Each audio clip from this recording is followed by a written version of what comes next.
మన ఢిల్లీ దగ్గర ఉండే రిషికేష్ని యోగా క్యాపిటల్ అంటారు, వరల్డ్స్ యోగా క్యాపిటల్. అక్కడ ఎంత టూరిజం జరుగుతుందంటే అండి, ప్రతిరోజు వేల కొలది మంది ఎక్కడెక్కడో డిఫరెంట్ కంట్రీస్ నుంచి వచ్చి యోగా నేర్చుకొని పోతూ ఉంటారు.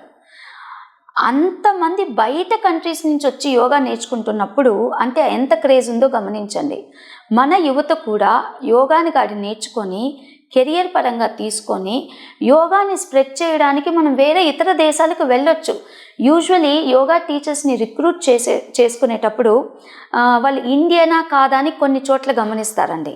ఎందుకు గమనిస్తారు అనంటే, ఇండియన్స్ స్వతహాగా ఈ మాండలికం సరిగ్గా మాట్లాడగలుగుతారు. సాంస్క్రిట్ పదాలు, ఆసనాలన్నీ ఇలా ఉంటాయి: పార్శ్వ ఉత్తానాసన, దాని తర్వాత ఊష్ట్రాసన,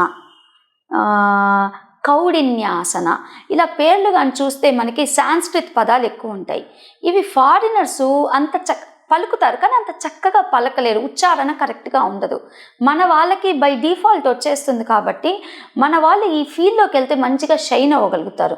సో యువత కానీ ఈ స్కూల్లో టీచర్స్గా, యోగా టీచర్స్గా మీరు వెళ్ళాలి అనుకుంటే ఇది ఒక మంచి అవకాశం అండి. మంచి యోగా కోర్సు నేర్చుకోండి. ప్రాక్టికల్స్, థియరీ సబ్జెక్టు నేర్చుకుంటే దీని మీద యోగా సర్టిఫికేషన్ బోర్డ్ అని ఒకటి ఉంది న్యూఢిల్లీలో.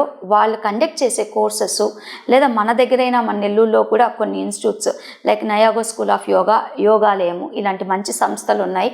వాళ్ళతో యోగా కోర్సెస్ చేయండి. కంపల్సరీ ఏదో ఒక స్కూల్లో మీరు యోగా టీచర్గా వెళ్ళవచ్చు. మనకి ఆపర్చునిటీ వచ్చినప్పుడే గ్రాబ్ చేసి ముందుకు వెళ్ళాలి.